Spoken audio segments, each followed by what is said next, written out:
That music means we are back with another installment of Driving Me Crazy with our very own Chris McGinnis. It's a series about things that drive people totally nuts on our roadways. And Chris, you always ask people for suggestions, and this next story about noisy trucks came straight from someone in Southwest Portland. You are absolutely right, Christine. Yes, Tina Uber lives near Breeze Hill, and for some perspective, that's on I-5, pretty close to the PCC Sylvania campus.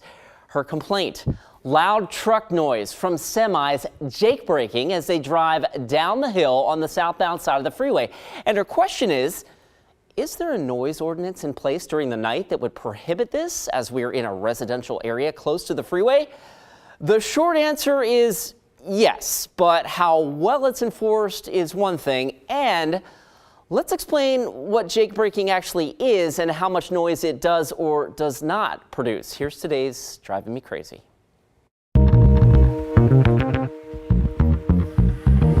It's loud.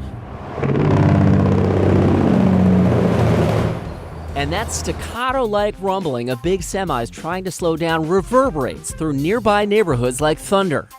What's happening?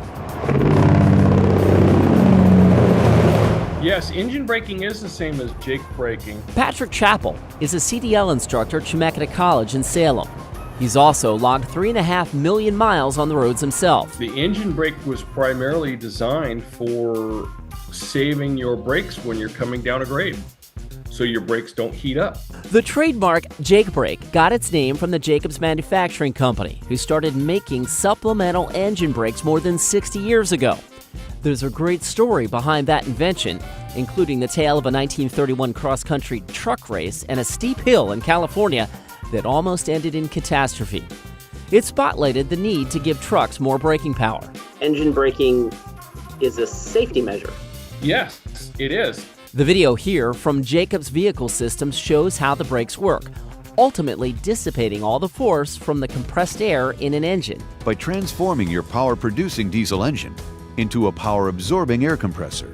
That compressed air is released through the exhaust, and that's where the noise comes in.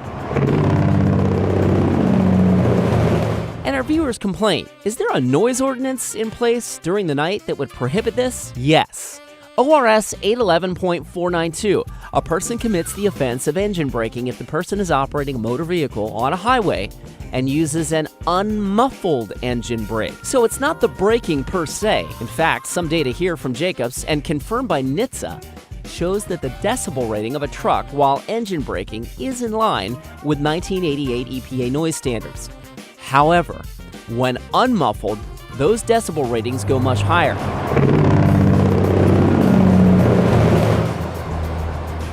Which means it's really a faulty or non-existent muffler that's the real culprit. Oregon State Police say they've issued 15 warnings in the past decade and suggested it's more of a city noise ordinance thing.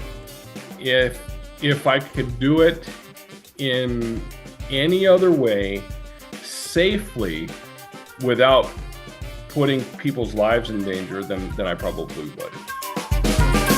I have a question for you, Chris. I had never heard of this term. I mean, I know the sound, obviously. I've heard it before. I never heard of it called jake braking before. Did you have to look up the official term? Or? Well, you know, I'd actually heard it for a while. Jake braking, of course, as we mentioned, comes from the Jacobs Manufacturing Company, which then changed its names. But it's a fascinating story, and it's actually, the impetus for it came out of an absolute need for safety mechanism. Okay, and furthering that point from Patrick Chappell, the driving instructor there from Chemeketa College, most trucks manufactured nowadays come equipped with some form of engine braking. Okay, yeah. Well, An unsatisfying answer, Tina. I'm sorry, but it's kind of a rumbling noise that it's a safety measure. Yeah, for it's saving trucks. lives. Yeah. And for the ones that decide they like the sound and they take their muffler apparatus off, report them. yeah. There's a reason we have mufflers. Yeah, lots to drive you crazy. If you have something that you can't stand on the road, email Chris at cmcginnis@kgw.com. You can also find him on Facebook and Twitter.